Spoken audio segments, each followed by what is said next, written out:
Hello and assalamu alaikum everyone.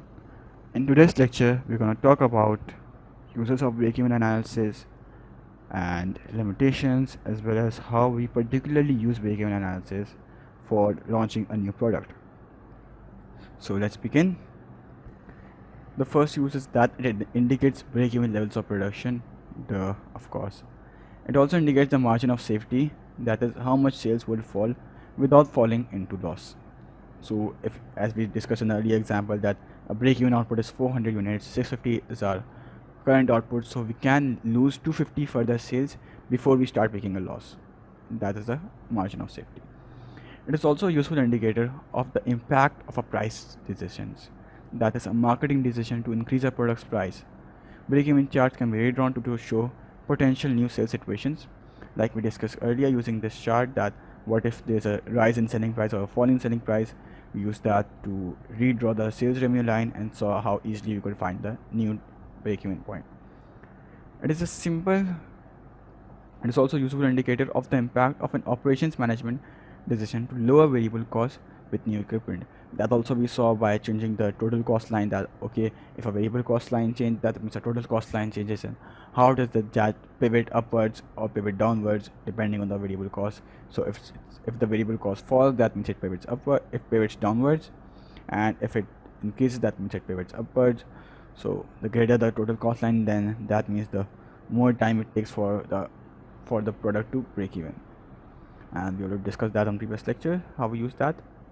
It is a simple quantitative tool for managers that can be used in making a wide range of business decisions, including selling prices, preparing competitive bid, including deciding selling prices, okay, preparing competitive bids, applying for loans, or choosing between two locations for a new factory.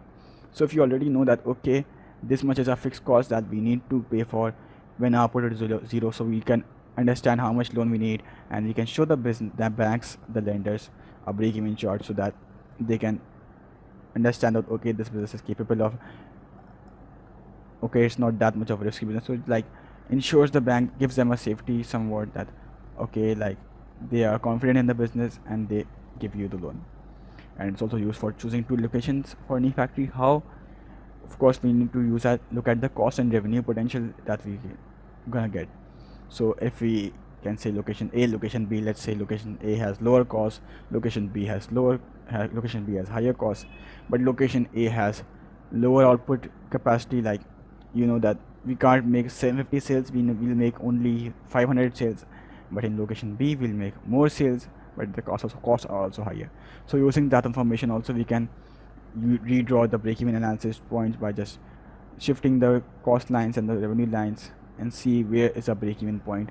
And the earlier the break-even point, the more suitable the location is, and we can just go to that location as well. Okay, so that's how it assesses in our business decision making. You can explain that in your own words as well. Break-even charts are relatively easy to construct and interpret. It allows comparisons to be made between different options.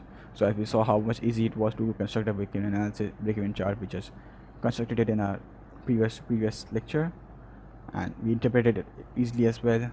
And you can easily compare between two different options, that how was the increase in variable cost had an effect, decrease in variable cost, increase in fixed cost, and decrease in fixed cost, or increase and decrease in selling price. So we saw all those different options as well. It is a relatively simple technique that can be completed by more inexperienced managers as well, and provides guidance for making effective business decisions. So more inexperienced managers, we mean that some generally businesses who are new, they might not be able to make certain decisions, so they can use break-even analysis to assist them in decision making, and hence make better decisions. Now we've already talked about the uses before as well, how we use the break-even chart, and now we talked about break-even analysis overall in general. But now let's look at some limitations that we haven't seen yet. The first limitation is that of course it is a forecast. It's not a guarantee, as the business environment is dynamic. You never know what will happen. Your cost can increase, and of course your break-in point will then be higher. Your cost can decrease, but your competitors might arise, so because of which you can't have as much sales as you wanted. Your maximum sales will drop. So overall it's just dynamic and it's a forecast. You can't guarantee that this is going to be the same. Assumptions about cost and revenue being represented by straight lines is unrealistic. Why is that so unrealistic? We can't just say, okay, it's going to be increased so proportionally, cost is increasing proportionally, revenue is increasing proportionally. No, that is unrealistic because not all variable costs change directly or smoothly with output. So it's not always that the variable costs change smoothly. Sometimes there are additional variable costs as well, so because of which our line won't be a line for variable cost won't be something like this. Okay, it's not going to be something like this. It's instead going to be something like this, skewed line. Okay, it's not going to be a straight line. That's all idea. So same thing for fixed cost, that it does not always remain fixed, they change after some time. So perhaps the labor cost may increase with maximized output over time. So since you are having creating more maximum output as the day progresses, your labor will demand more salary. So because of which your fixed labor cost, the salary, the wages will also increase after, let's say, 1 month, 2 months. So that's also a limitation that needs to be redrawn. It tells you nothing about what sales are actually likely to be for the product at various prices. So if we just said, as we made earlier, that we had sales revenue, total revenue, we just changed the total revenue, right? We said, okay, let me just erase that. Okay. Oops.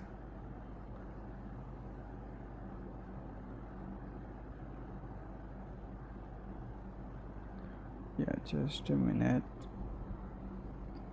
There we go. So we saw what effect that the changing total revenue line had. Like we said, okay, selling price decreases, our total revenue will be over here. If it increases, it will be somewhere over here.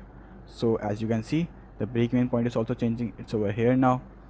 But if instead it was below, okay, then breaking point was afterwards. Okay, so we know that what will happen, but it's not always. We don't know about the output, how much output will we make. We haven't seen that.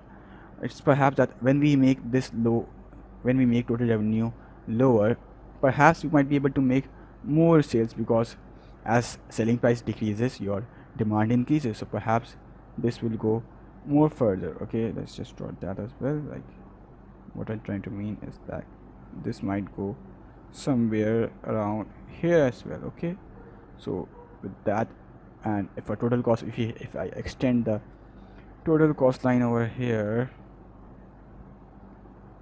okay, let's just extend that as well over this output. So you can see that we are going to make more profit over here. Okay, we're going to make more sales, so we will make more profit as well.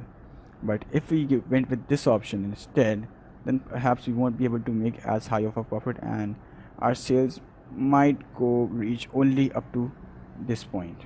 Okay, it might just only reach this much sales. So there is a difference between your selling price affects your output level, and we don't know how much this it affect unless we calculate the potential price elasticity of demand, which in turn has its own limitations as well. So that's just how your selling price also does not only affect your break-even output, it also affects your sales revenue, hence affecting your profit. So let's just remove all that. Okay, now moving on. Sorry, a little error. Okay, just give me a minute. So now let's move on. Now we saw the limitation, that how it is, like, there's nothing about the product, the sales, what are the sales likely to be for a product at various prices. So we need to calculate PED for that, but that is still not a guarantee, because potential elasticity of demand it also has its limitation. External factors may change the level of sales as well.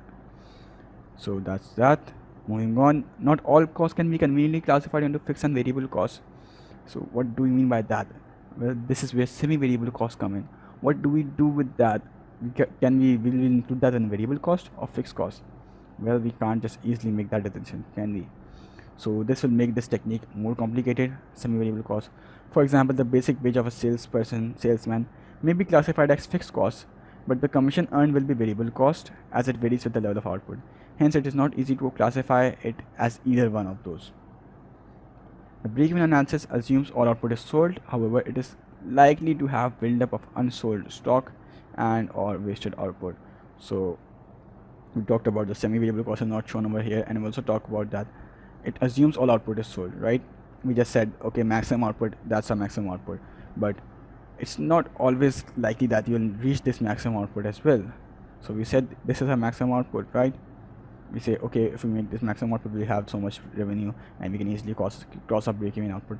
But it's not always that you will reach this point, because there will be some unsold stock, so because of which your output might be somewhere over here, and the unsold stock will add to your costs. Now that add to your cost, this profit that you have made, this profit will be reduced because there's still some cost to that unsold stock. This is the output is wasted, so that also adds to your cost, because of which your profit will be reduced. Just idea is that, we assume all the output is sold. That is, however, very unlikely. It's very rare that all the output is sold. Moving on, it assumes the external environment is stable, which is also very unlikely since the business environment is dynamic. Hence, it is constantly changing and may affect the accuracy of break-even analysis. So that we already discussed that it's a forecast, not a guarantee. So for example, changes in government, if there's a government change, perhaps they might say, okay, there's a new minimum salary leading to increase in costs. Okay, there might be changes in consumer tastes and preferences, which may lead to a possible decline or increase in sales, and there might be influx of competitors that might need to lead to reduce prices to retain sales, and which reduces perceived profit. So if there are more competitors, that means you'll have to reduce your prices to retain your sales, which means your profit will reduce. Okay, and there's also recession in economy can take place, because of which your sales will drop and cost may also rise.